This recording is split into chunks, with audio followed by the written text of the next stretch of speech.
so February 2024. Just some like really kind of general stuff about the month, right? So January 20, just a couple weeks ago, is when Pluto entered Aquarius. So this right now is just such a major shift that we are dealing with, in the archetypes. Pluto, it has this kind of wobbling back and forth thing in the zodiac because it's so far from the sun and its orbit is so eccentric, it's so elliptical, right? The way that it appears on the zodiac, it'll go forward 2 degrees, come back 1.5 degrees, forward a couple degrees, and it'll wobble back and forth. So when it enters into a new sign, it will often enter that new sign and then retrograde back to the old sign, enter the new sign, retrograde back. So with Aquarius, it's going into Aquarius 3 separate times over the course of like 1.5 years. So the first time it already went in back in March. This was like in middle end of March. And it went into Aquarius for about 10 weeks and then came back to Capricorn like middle of June.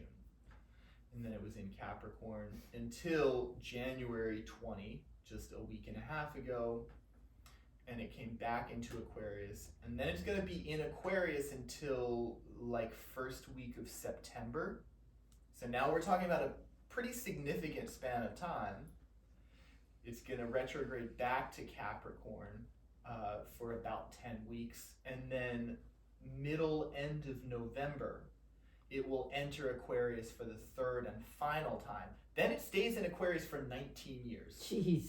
Yeah. Oh my God. Yeah. So Pluto moves so slowly. So when Pluto changes signs, this is a massive shift. A lot of things are going to change. Pluto is, this is talking about transformation, metamorphosis.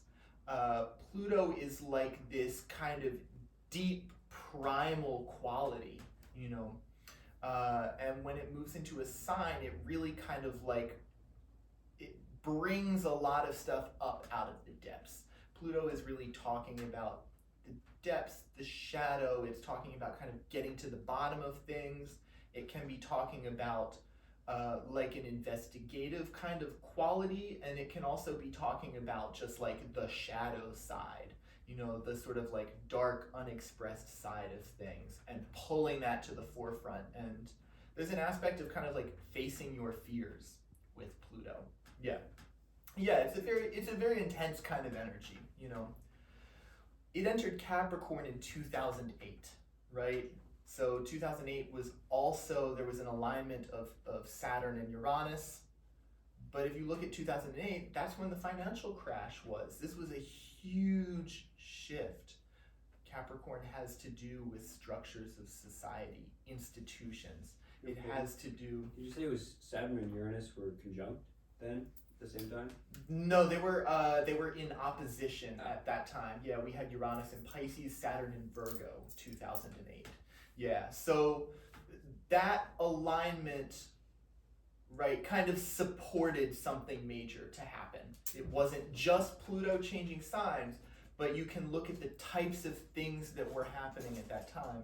It's very much what Pluto in Capricorn describes, right? Capricorn is talking about these institutions and societal systems, these things that we've depended on to kind of run our society. Pluto comes in and it just like rips them all up and says, we're not doing it this way anymore. And this is kind of the way that Pluto works, So we're now in this, transitional time where basically all of Pluto in Capricorn is over. There's another 10 weeks of it later on this year, but we're just about full force into Pluto in Aquarius, So that in a way to me is really, this is like the overarching theme that we're looking at, this is the biggest shift, and then all of the planets that are closer in, they're moving much faster. They're now kind of, it's almost like dealing with a different landscape of the zodiac. One thing, kind of I want a good picture of like Pluto in Capricorn and Pluto in Aquarius, and to my mind, it's like Capricorn is about sort of, at least compared to Aquarius, would be more of like individual achievement and like hard work and working towards your goals and all that sort of stuff, and how you do that. And then Aquarius is more about humanity and service and working for everyone and not working for yourself. I think that's kind of like the biggest difference between the two, right? Yeah. There is definitely like a more individualist. It's not individualistic. Right, because it's so late in the wheel. Selfish, but maybe. It's more like inward centered than outward. The way that I look at it is Capricorn and Aquarius, traditionally they are both ruled by Saturn. You have yin side of Saturn and yang side of Saturn. This is the way that I think about it. Capricorn is the yin side of Saturn. Saturn is all about structure and limit. It's about discipline, right? These kinds of things.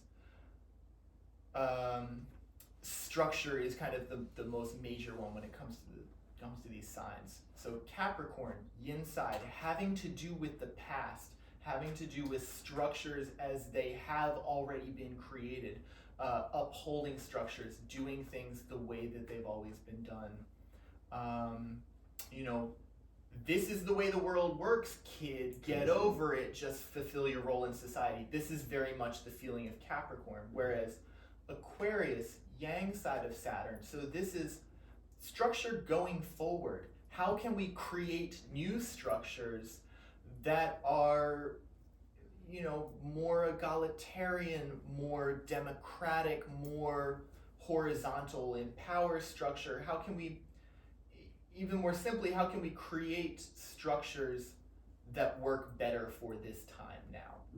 As opposed to, and for everybody, as opposed to trying to uphold the structures that have always been in place. Right. There's also a distortion that goes on with Capricorn of when the existing structures don't serve. There's how do I say this? There's a way of actually distorting one's own view of reality to in a way to justify those structures or to perpetuate them. You know what it is? It's about the adaptation to obstacles. And there can be a lot of deformation in adapting to obstacles and not being able to realize when those obstacles have been overcome. That can be like the real, what gets to bite you about Capricorn, that you don't realize that it's been surmounted, because that's Saturn's all about. You got to earn this. So then what happens to them? Do they just keep trying at something that's already done, or like something else? Yeah, well, they try what's already done, or they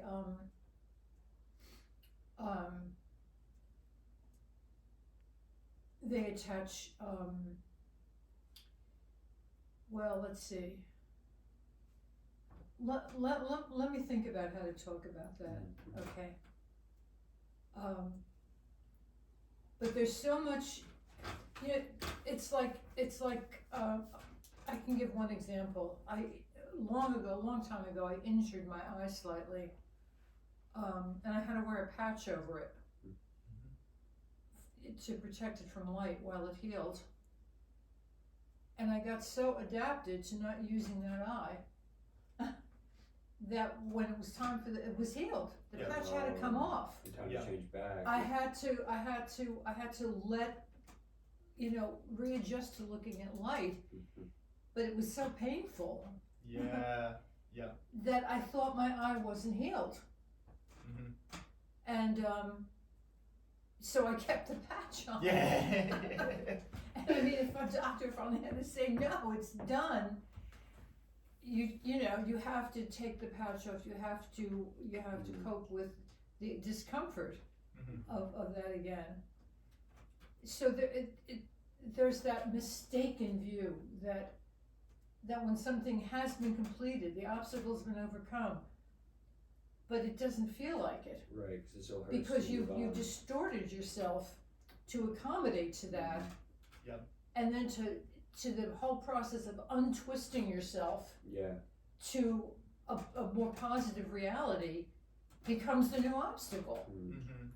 So Saturn has these resonances that just, you know, you're not done when you're done. Right. Yeah. It's like a tsunami wave. It's not just the first one that hits; it's all the ones that come after. So I mean. Absolutely. So I think there's something of that's involved in this transition. And, I think so. You know, Pluto moving back in, keep moving back in. It's like we have to. I keep thinking about why does it wobble back and forth, you know? Because at the end of the day, right, there's always that's part of the thing with astrology is like, okay, the planets are doing these things. Why are they really doing these things? Why is it dipping into Aquarius, giving you a little bit of that, and coming back to Capricorn? And I think there is that side of it of like coming into the new, trying to bring it back to the old, coming back to the new, trying to like reconcile the two in some sort of way, trying to, you know, trying to bring the two together in a way, you know, which to me, I see a lot of this just happening generally in life. I mean, we're a little beyond it, but there was just a Saturn-Uranus square, right? This was like 2020 into 2023, right? When Saturn was still in Aquarius, we had Uranus and Taurus. Yeah. Wow. I mean, by sign, Uranus and Taurus, and that was Saturn moving through Aquarius. So there you kind of had moving together in square. Well, Uranus is much slower, you know, so, I mean, there were certainly moments of the exact square, but, you know, that whole time, we were certainly under the influence of it. Were they, what, like 5 degrees either side or something like that? Well, no, I mean, you would have moments that were like 15 degrees apart, you know, but when they're by sign, there's some bit of... because it's such a slow transit, the orb of influence is very wide, right? So Saturn coming in, right, you're going to feel it, like Saturn moves into Aquarius when Uranus is in Taurus. You're going to feel it a little bit, and it's going to become intensified as it moves closer to being exactly 90 degrees, you know, but we're kind of coming out, these are periods, right? We're talking about historical periods now. When we're talking about Jupiter, Saturn, Uranus, Neptune, Pluto, we're talking about these are historical periods. These are, you know, things that shape a generation, right? Things that shape a moment in time. You know, you would look back in a history book and see this time period was like particular because X, Y, and Z, and this is, you know, usually going to be illuminated by these particular transits, right? But coming out of that Saturn-Uranus square, Saturn is the old and Uranus is like breaking down the old structures, right? It was in alignment of Saturn and Uranus when the Berlin Wall fell. You know, I think that's probably the most vivid description of these two archetypes, right? And Uranus is said to be the modern co-ruler of Aquarius. There is a resonance between Uranus and Aquarius, you know, and that brings, I think, a little more understanding too of what this is about. You know, there's something happening that keeps being, it's almost like recapitulated, you know, or paraphrased by the universe, right? There's this Saturn-Uranus square, and then we have Pluto going from Capricorn into Aquarius back to Capricorn. There's this wobbling back and forth of like, well, this is the way we've always done it. Shouldn't we keep doing it this way? And then all of a sudden it's like, no, we could actually do it this new way, and this seems to work better. But we don't know how to do it yet, and then the shit falls apart, and we have to go back to the old, right? There's a lot of this kind of thing going on right now. So you said that Saturn and Uranus were square when the Berlin Wall fell? No, they were conjunct. Okay. That was in 1988 or 89, I think. Was it 89 when the wall fell? 89. In Aquarius? Or in No, they were conjunct. Yes, they were conjunct in Capricorn. Yeah, You should double check that, because that conjunction wobbled back and forth between the end of Sagittarius and the beginning of Capricorn. I think it was in Capricorn when the wall came down.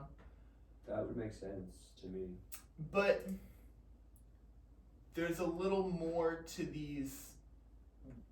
I think that with the planetary cycles like this, there's more about the angle relationship between the planets than there is to the particular sign that they're in. You know, when you're talking about the Saturn-Uranus cycle, you know, regardless of sign, Saturn-Uranus conjunct, Saturn-Uranus opening or closing square, Saturn-Uranus opposite, these are major.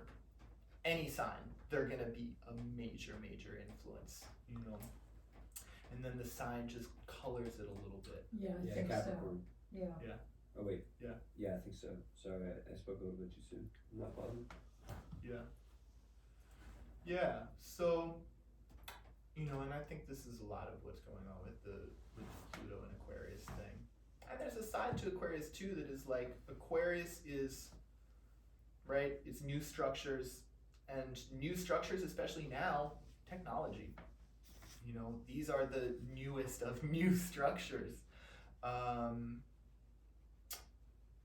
You know, it was like Uranus and Neptune going through Aquarius is when the internet was being created, you know, and I think that there's an aspect too of Aquarius that correlates to the idea of all points being interconnected at every moment, you know, Okay, yeah. not in a unity way, but in a like vast web of information, an information highway kind of way. You know, there's an aspect, I think, of to Aquarius of this idea of like information being able to exist separate from a physical form, right?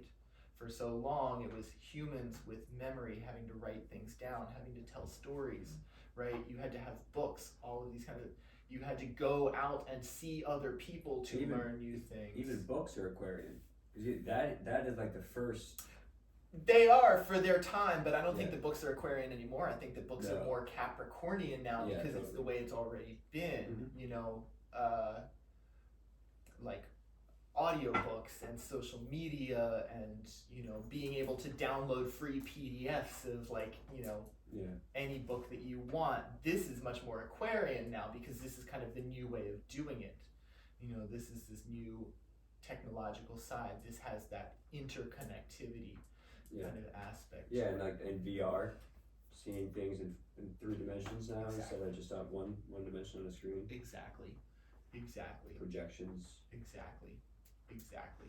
Yeah. Exactly. So you were gonna talk about how it's gonna influence this month?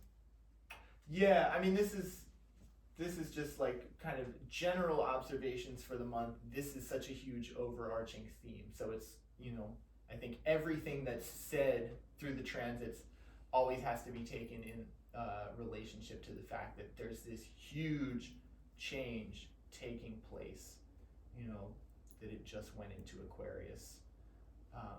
You know, Mercury-Jupiter alignments this month, I think, will likely be overshadowed in a way by still having to realign yourself to Pluto being in Aquarius, right? Even though Pluto moving into Aquarius it's not happening this month, it's already there, you know, but I'm saying that's Mercury, huge. Jupiter, wow. You know?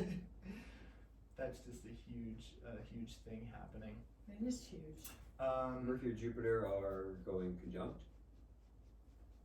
Don't jump the gun. Don't jump the gun, I'm just asking. No, I'm saying this as a general axiom that I think a more minor transit, like, you know, an example, Mercury and Jupiter, Oh, so it's not necessarily transiting happening. each other. Yeah, Oh. I think that is going to be a much more mild passing feeling that will likely be overshadowed for most people on the everyday by the fact that suddenly Pluto is in Aquarius and this is such a huge shift, right? That's what I'm trying to lay out here in the beginning, that it's like, you know, we can go through all this. Don't turn around at the end of February and be like, man, none of that stuff happened. Well, it maybe happened, but you were just more focused on like Pluto's in Aquarius. What the fuck am I doing? You know, that kind of thing. Because that's such a major shift that just, to me, can't be understated.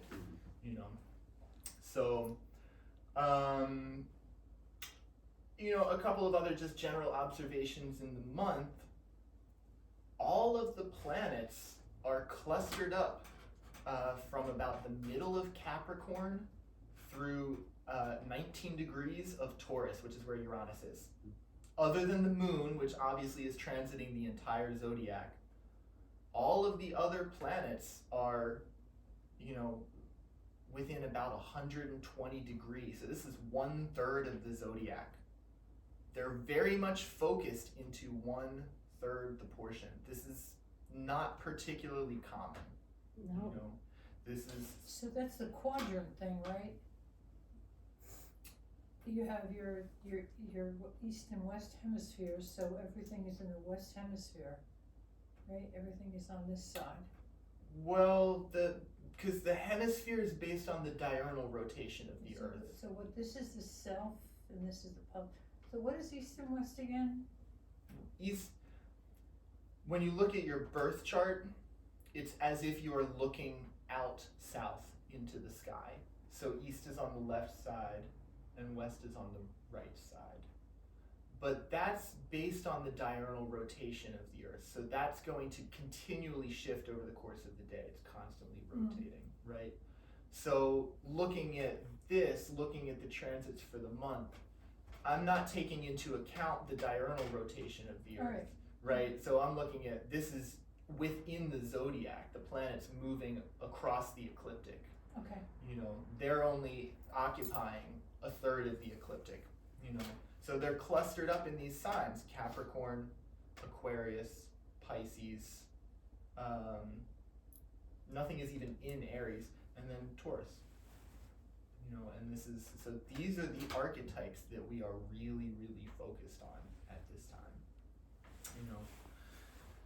And then this month, all 3 of the personal planets, this is Mercury, Venus, Mars, they all enter into Aquarius this month.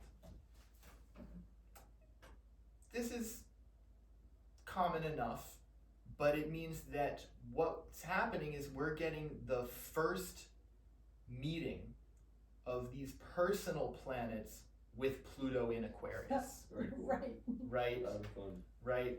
So it's, you know, this doesn't happen every month that all 3 personal planets enter into the sign of the sun, right? Mercury and Venus never get that far from the sun. They're always going to be close.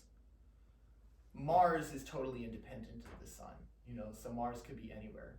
This is a little bit uncommon that all 3 of the personal planets are, you know, transiting into the same sign that the sun is in, right? Aquarius. And then very extreme that they're going to come in and they're going to meet Pluto for the first time. This is the first time in 250 years that Pluto's been in Aquarius. So this is a new thing, you know. It's almost like it's like they're making a trip to the underworld to meet the new boss. Yeah. Exactly. Yeah. The old mob boss just got tossed in the river and they got to go meet the new one to see if they Pay find their him or not. respects and they gotta give an account of themselves. Wow. Mm-hmm. That's what it feels like. Exactly. That's a beautiful way of putting it. That's a beautiful way of putting it. Yeah. Exactly. What have you been using your mind for? What have you been using your power of attraction for? What have you been using your initiative for? Yeah. Explain yourself to me. Right. Show your true colors. Account for yourself. Yeah. Exactly.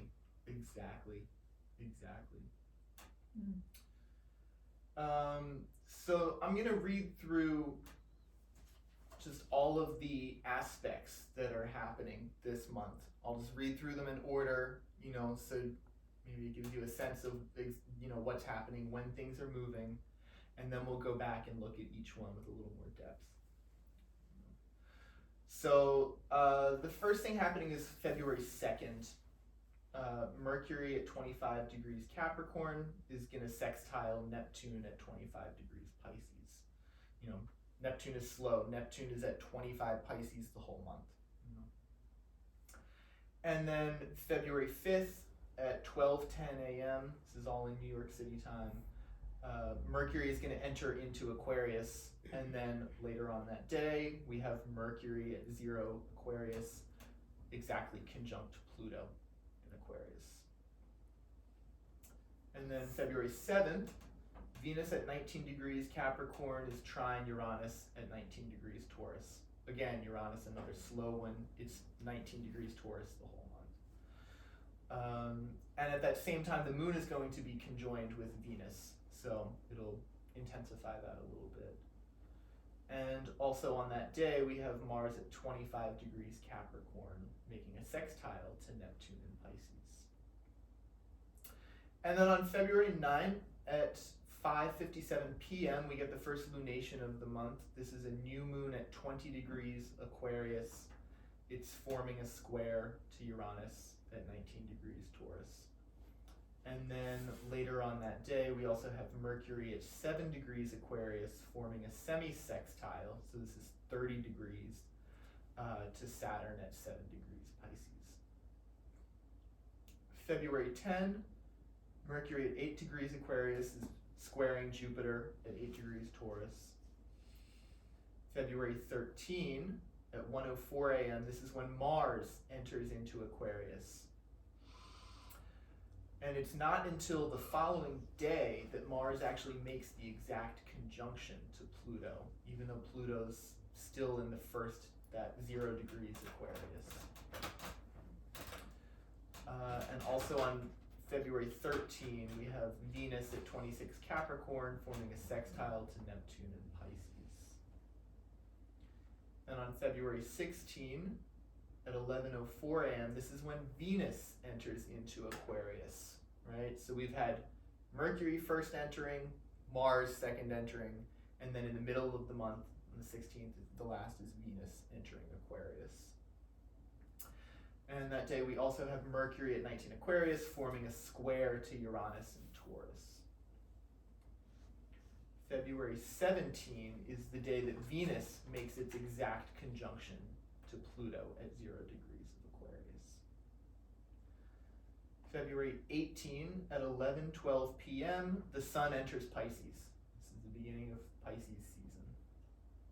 February 19, the Sun at 0 degrees Pisces makes its exact semi-sextile to Pluto in Aquarius.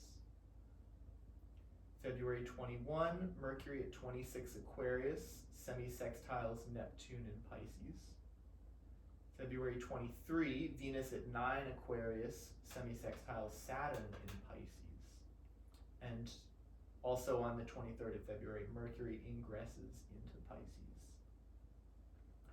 And then February 24 at 7:30 a.m., we have the second lunation of the month. This is a full moon in Virgo, a full moon at 5 degrees Virgo. And also on that day, we have Venus at 10 degrees Aquarius, square Jupiter in Taurus.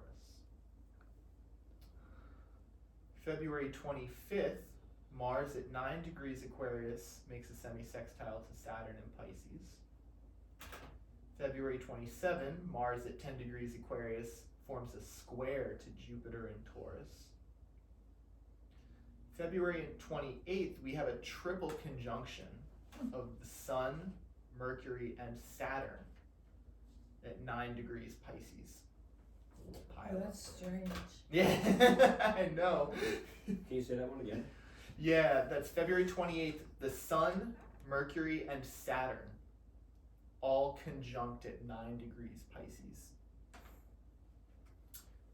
That'll be a day to talk about, yeah. It's a very interesting one. And then the final day of the month, the 29th of February, leap year this year, Mercury 10 degrees Pisces forms a sextile to Jupiter in Taurus. The Sun, Saturn, and Mercury. And Mercury all in Pisces, yeah. Yup. I know, it's gonna be interesting. It'll be very interesting. I'm trying to think how that would work. Yeah. So, let me see. We're gonna go back through all of these transits. I'm gonna try and like take a moment to get as much as everybody's chart in my mind as possible. See what's going on, and then we can start to like talk about it in a more individualized way too, and get really, really detailed about what's going on.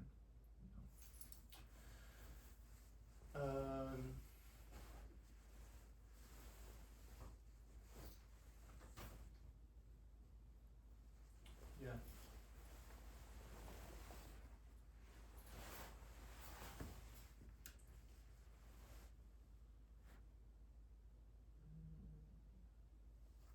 Okay.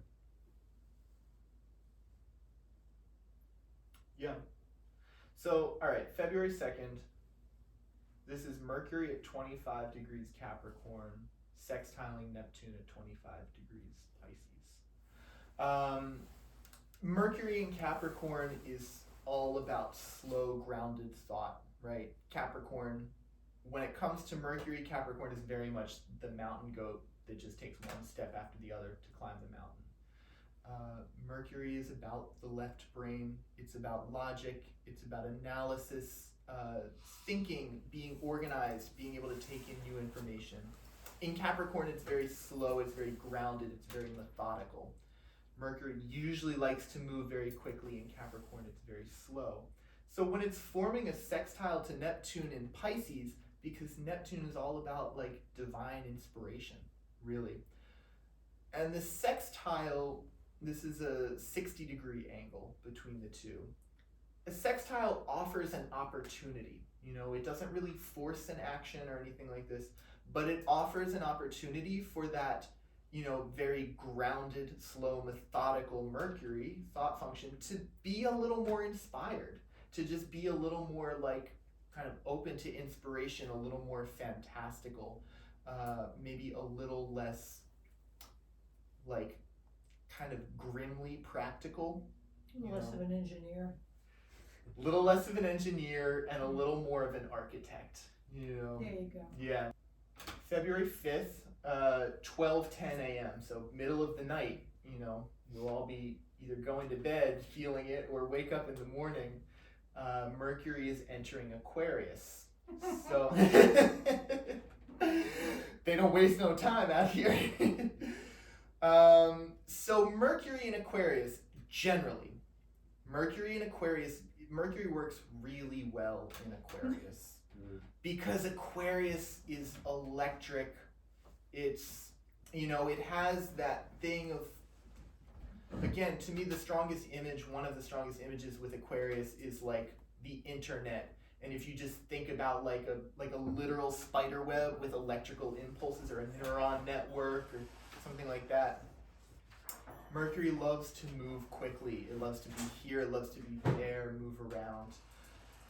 And Aquarius is a fixed sign, so it kind of balances Mercury a little bit, but Aquarius loves to be in the clouds, it loves to be cerebral, and it loves to kind of be on its own terms, its own time, it loves to move around like that. So Aquarius is kind of the sign where Mercury slows down just enough to like really get something done while still really being Mercury.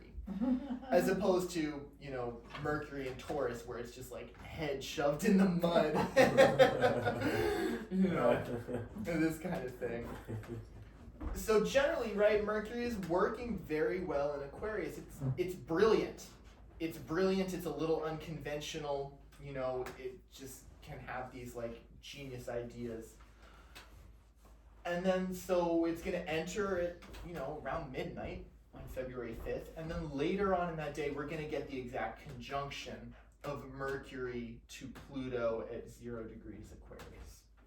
So again, this is the first time in 250 years that we're experiencing Mercury conjunct Pluto, specifically in Aquarius, you know. So I mean, that the like meet the new mob boss is such a beautiful image. It's spot on. Hades is Hades. He's just always going to be what he is, no matter what sign he's in. Yeah, totally. You know, so I mean, one of the things that I started thinking about was like, you know, because this is kind of like we're talking now about bringing out the darker side of Mercury, bringing out the depths, the kind of shadow side of Mercury. I was thinking about like, you see like deep fakes on the internet, you know, or See, like what? deep fakes. Deep fake. Okay. Yeah. Or they've been doing this stuff now that are like AI impersonations of people. This is, in a way, I mean, these things are kind of indicated by Pluto in Aquarius generally. And then I think Mercury conjunct Pluto in Aquarius, we're probably going to see that more close up, right? Because Mercury is like the trickster of the planets. You know, Mercury does like practical jokes. Well, when you think about Mercury playing practical jokes with Pluto, that's all about like, you know, darkness and control and manipulation. You know, so now we're talking about a prank call turns into, you know, an AI impersonation of somebody, you know, telling you to do something, and you go, oh, okay, this feels like Mercury, Pluto in Aquarius to me. So, you know, this is a very dark side of it, but this is a lot what that archetype is talking about, you know. I think on a more personal level, this particular transit is more about saying what you really mean, you know, and being able to, well, saying what you really mean, and, you know, being able to think more deeply, more vividly, maybe be a little more inventive in your thought, and actually being able to articulate it very deeply, right? You know, right, again, Mercury in Aquarius, this is kind of like ingenuity a little bit, right? Yeah. So if you bring the Plutonian depth to ingenuity, this is more about like coming up with some new invention and really being able to articulate how it works on many different levels. This is what it's going to look like. This is what it's going to feel like, right? And Pluto's not particularly bad, you know. Pluto is really like, it's more bad in as far as you don't fully express yourself, or you feel that there are certain things that you have to keep in, and Pluto brings those out, you know. So, and of course, like any society, there's certain things that are considered to be taboo, and there are people that are, you know, just by nature going to embody those things or feel those things to be part of themselves. Pluto is the symbol of bringing those things to the forefront, right? So, you know, Mercury with Pluto is just being able to express those things, you know, having the words to articulate what these things are, you know, these things that you're feeling. Yeah. You know. So then on February 7, we have Venus at 19 degrees Capricorn, forming a trine to Uranus at 19 degrees Taurus. And the moon is also exactly conjunct Venus at 19 Capricorn, when this is happening, right? The moon moves about 12 degrees a day. So the moon moves very quickly. So it's just, this is only for a moment. But the fact that at this particular moment, the exact moment that Venus is forming the trine to Uranus, and the moon is at the same degree as Venus, it amplifies this, right? You know? So Venus-Taurus combinations are about an attraction to the unusual, you know? Venus is about attraction and harmony. Venus in Capricorn is really about kind of like practical relationships, you know? Venus in Capricorn sort of has that tip to it of almost like transactional, you know? I'm doing this for you, you're doing this for me. This is a very functional relationship. You know, Wow. Venus in Capricorn has that side to it. Forming a trine to Uranus, right? This kind of brings in an unusual element to it. You know, well, what if we made the transaction more like this? You know, and having kind of some different way of doing it, a different way of looking at it. And then the Moon-Venus combination, Moon-Venus is more about like needing emotional support. The Moon is about how we feel nurtured, you know, and Moon with Venus is kind of about needing the nurturance to come from other people. Where did you say the moon's gonna be? Conjunct Venus at 19 Capricorn at this moment, right? But this is passing very quickly, right? Because the Moon moves so quickly.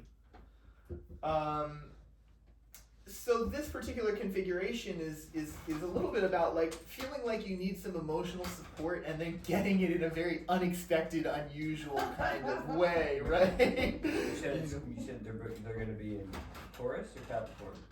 Venus Moon in Capricorn. Right. Uranus Uranus is in- in Taurus. Yeah, right. Uranus is very Oh, right, slow. Right.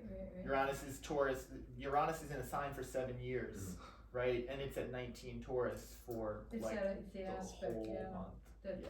puts that, what do you call it, that spin or that, The wing nut. It's like a wind-up toy. yeah. Yeah. Well, it puts that particular spin on it. Yeah. And then that day we also have Mars at 25 degrees Capricorn forming a sextile to Neptune in Pisces, right? Mars and Capricorn, okay. Yeah, Mars and Capricorn. Yeah, so, right, similarly we had right at the top of the month we had that Mercury sextiling Neptune in Pisces, right? Mercury Capricorn to Neptune Pisces. And then this is now Mars coming in and making the same configuration, sextiling Pisces. So, you know, Mars in Capricorn is very much about getting the job done, you know, because Capricorn gives that orderly, you know, this step to get to the goal. Right. Mars sextiling Neptune, right, again, the sextile to Neptune just allows for greater inspiration. It allows to see more of the whole picture. Mars with Neptune is kind of like being able to fight for something greater, you know? Being able to get the job done because it's going to bring a positive effect to more people. It's going to help people more, right? Neptune brings out a very humanitarian sort of side, you know. So where the Mars and Mars Capricorn both are very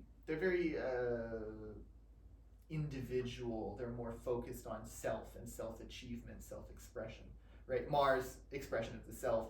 Capricorn, achievement of the self. But then Neptune coming in there and bringing this more humanitarian helper kind of thing, right? And then February 9th is the first lunation of the month. So this is at 5:57 p.m. We have a new moon, so that's going to be Sun and Moon conjunct, same place on the ecliptic, at 20 degrees Aquarius. And this new moon is forming a square to Uranus at 19 degrees Taurus, you know. So also, first new moon in Aquarius with Pluto there. They're far apart, right? This new moon is happening at 20 degrees of Aquarius. That's 2/3 of the way through the sign. Pluto's still back at 0 degrees Aquarius. They're far, so the archetypes are not intertwining quite in the same way as if they were conjunct, but they're co-present. Pluto is still bringing out a different side of Aquarius that we haven't seen. So the new moon is kind of like, you know, this is your own personal huddle at the beginning of the month, right? At the beginning of a moon cycle, you know, regrouping, coming back to yourself, looking at where have I been, what am I doing, and what am I going to do going forward for this next, right, 29 days of a lunar cycle. How is it going to unfold? So now that huddle is happening, you know, It's happening in the next room over while the mob boss is listening. Yeah. With the new neighbor, right? With the new neighbor. New guy who just moved in. Oh man, that's perfect. Strange people That's coming and going perfect. at that door. I love it. Yeah. Exactly. So, not only that, it's also the new moon is square Uranus, right? Usually the new moon is a settled inward resetting time. Uranus is totally unsettled, totally erratic, totally like, hey, here's a curveball. Hey, here's another curveball.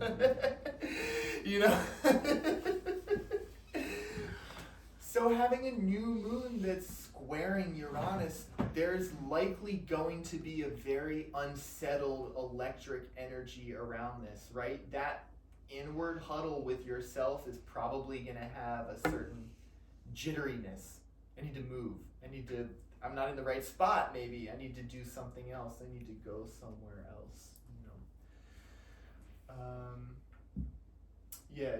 it'll be an interesting new moon to see that happen.